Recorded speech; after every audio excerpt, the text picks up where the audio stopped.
कभी कभी ऐसा होता है कि हम प्लांट्स तो लगाना चाहते हैं लेकिन हमारे घर में प्रॉपर धूप नहीं आती या फिर जगह भी बहुत कम होता है या फिर हम ज़्यादा केयर नहीं कर पाते या हमेशा बाहर जाना होता है, ट्रैवलिंग करना होता है। तो आप सोचते हैं ऐसे किस प्लांट को लगा लें जिससे कि ज़्यादा केयर भी ना करना पड़े और जब भी हम बाहर जाकर आएँ तो पौधा डेड ना मिले, पौधा और ज़्यादा स्वस्थ मिले। आज के वीडियो में एक ऐसे प्लांट के बारे में आपको बता रही हूँ जो यकीन मानिए एक बार आप अपने घर पर लगाएंगे तो एक प्लांट से 100 प्लांट आप बना सकते हैं और ये प्लांट कभी भी आपके घर से जाने वाला नहीं है। और ये है स्नेक प्लांट जिसे सिंसेवेरिया के नाम से भी जाना जाता है। बहुत आसानी से इसकी कटिंग को आप पानी में, मिट्टी में उगा सकते हैं और ये ऐसा पौधा है जिसे आपको बार बार वाटरिंग भी नहीं करना, बार बार खाद देने की भी ज़रूरत नहीं है। घर के किसी भी ऐसे बॉटल में यदि आप चाहें, किसी भी वेस्ट मटेरियल में आप इसे उगा दीजिए और बहुत आसानी से ये उग भी आते हैं। ये है स्नेक प्लांट। अब इसको उगाना कैसे है मैं आपको पहले ये बताती हूँ। आप कहीं से इसकी एक छोटी सी कटिंग यदि लाते हैं, कटिंग को ग्रो होने के लिए 45 डेज़ तक का टाइम लग जाता है, लेकिन यदि नीचे से रूट्स के पास से डिवाइड करके यदि आप लगाते हैं तो 10 से 15 दिनों में नई रूट्स आने लगती हैं। स्नेक प्लांट घर में लगाने का सबसे ज़्यादा फ़ायदा यह है कि ये घर के अंदर की हवा को शुद्ध करता है। इस पौधे की खास बात यह है कि ये रात में कार्बन डाइऑक्साइड यानी CO2 को ऑक्सीजन में बदल सकता है। मुझे लगता है ये बहुत बड़ी बात है। यह स्वस्थ वायु प्रवाह को यानी हवा के संचार को बहुत शुद्ध करने में मदद करता है। स्नेक प्लांट्स घर से जहरीले जो गैसेस होती हैं, जो कई बार जब हम कढ़ाई में छौंक लगाते हैं, आप देखना जो एग्जॉस्ट फैन होता है उस पर चिपचिपी सी चीज़ जम जाती है, वैसी प्रदूषण फैलाने वाली चीज़ों को ये कम करता है। ये snake plant CO2, benzene, formaldehyde, xylene और टोल्यूनी सहित कैंसर पैदा करने वाले जो प्रदूषक गैस जो हवा में होते हैं उनको भी कम करता है। इसकी बहुत सारी वैरायटी आती है। एक ये वैरायटी जो मैं अभी आपको दिखा रही हूँ, इसमें बीच में ग्रीन है, दोनों साइड से येलोइश है।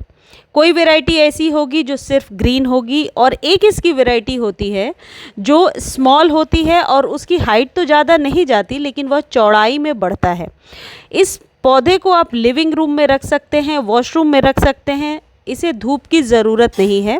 इसको ऐसे जगह पे रख दीजिए जहाँ पर या तो फिल्टर्ड सनलाइट हो या बाहर से तेज़ रोशनी आती हो। इसमें ये पौधा रूट्स को अपने आप नीचे से निकालता जाता है।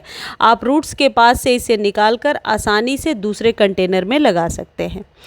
इस पौधे को लगाने के लिए हमेशा 8 इंच से 10 इंच के बीच का कंटेनर रखिए। सबसे अच्छी बात रहेगी कि आप जो घर में जो कोल्ड ड्रिंक की बॉटल्स आती हैं उन्हें कट करके आप उसमें डाल दीजिए और आप देखेंगे महीने भर के बाद वो बॉटल भरने लगा है। छोटे बॉटल में भी आप लगा सकते हैं, बड़े बॉटल में लगा सकते हैं। यदि गमले में लगा रहे हैं तो 8 से 10 इंच के बीच के कंटेनर में लगाइए। देखिए मैंने इतने छोटे से किचन के किसी कंटेनर में लगाया है।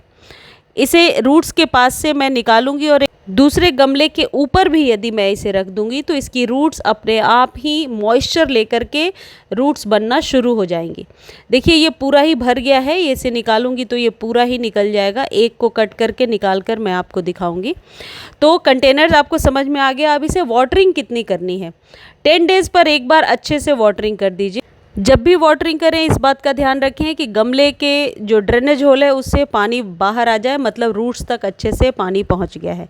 कभी भी यदि इसमें आप डेली वाटरिंग शुरू करेंगे तो ये पौधा अपनी ग्रोथ को कम कर देगा। देखिए उसमें से ही निकाल कर मैंने ये हैंगिंग बास्केट में लगाया है और ये कितने अच्छे से चल रहा है। तो इसकी जो ये वाली वैरायटी है आप हैंगिंग बास्केट में भी लगा सकते हैं। डेली पानी नहीं देना है, इस बात का ध्यान रखिए। आप चाहते हैं रूट्स का अच्छे से डेवलपमेंट हो जाए, अच्छे से विकास हो जाए, तो इसके लिए आपको कम से कम पानी देना है। यानी कि एक शेड्यूल बना लीजिए, वीकली या 10 डेज़ पर इसे पानी दीजिए। अब जब आप इसको नए गमले में लगा रहे हैं तो इस बात का ध्यान रखें कि 50% गार्डन सॉइल में 30% सैंड और 20% कोई भी कंपोस्ट मिला लीजिए, या तो वर्मी कंपोस्ट या गाय के गोबर की खाद। सैंड की जगह पे मैंने कोकोपीट मिलाया है, आप भी कोकोपीट मिला सकते हैं। और इसे इस तरीके से लगाने के बाद आप कहीं भी अपने कमरे में, शेड में, किसी भी जगह रख दीजिए, आप देखेंगे 10 डेज़ में इसमें नए रूट्स आने लगे हैं। तो रोशनी और पानी और कंटेनर साइज़ आपको समझ में आ गया। अब इस पौधे में क्या नहीं करना है। देखिए, इस पौधे को बहुत ज़्यादा फर्टिलाइज़ नहीं करना है। यदि बहुत ज़्यादा केमिकल खाद आपने दे दिया तो इसकी पत्तियां ऊपर से जलने लगती हैं, पौधा स्वस्थ नहीं रहता है। इसको 3 महीने पर एक बार आप 1 चम्मच सिर्फ वर्मी कंपोस्ट दीजिए, उससे ज़्यादा खाद देने की ज़रूरत नहीं है। यदि आप पानी में उगाना चाहते हैं तो इसकी एक कटिंग ले लीजिए। कटिंग लेकर के किसी भी बर्तन में, चाहे वह कांच का हो या कोई भी बर्तन हो, उसमें उतना ही पानी लीजिए जितने में सिर्फ इसकी रूट्स डूब पाएँ। ये एक ट्रिक होता है पानी में जल्दी रूट्स निकालने का। यदि आप पूरा पानी से भर देंगे तो इसमें इतनी अच्छी रूट्स नहीं डेवलप होंगी और बहुत समय लग जाएगा।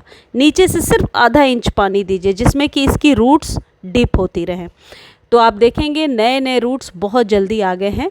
पानी आप 15 से 20 दिनों में एक बार चेंज कीजिए। गंदा लग रहा है पानी तो जल्दी चेंज कर दीजिए, और नहीं तो फिर 15 से 20 दिनों में। इसको धूप में नहीं रखना है, इसको ऐसे जगह पे आप रखेंगे जहाँ पर कि फिल्टर्ड सनलाइट हो, या फिर घर के अंदर, कमरे के अंदर, वॉशरूम के अंदर भी आप इसे रख सकते हैं। जब आप पानी में लगा रहे हैं, एक ऐसे कंटेनर का चुनाव कीजिए जिसका जो ऊपरी फेस है, जो ऊपरी सरफेस है, वो थोड़ा ब्रॉड हो, ताकि इसे जब हम पानी चेंज करने के लिए निकालें तो रूट्स डिस्टर्ब ना हो। देखिए मैंने कितना कम पानी रखा है। पानी ज़्यादा रखेंगे तो कभी भी पौधे की रूट्स अच्छी नहीं बनेंगी। इसलिए इस पौधे को आप अपने घर में ज़रूर लगाएं, कहीं से भी कटिंग लेकर आएँ। और हाँ, पूरे साल आप इसकी कटिंग लगा सकते हैं। इसके लिए कोई बरसात का सीज़न या कोई ऐसे प्रिफरेबल सीज़न नहीं है। पूरे साल इसकी कटिंग को पानी में और मिट्टी में उगाया जा सकता है। सिर्फ इस पौधे को ओवर वाटर, ओवर फर्टिलाइज और सनलाइट से बचा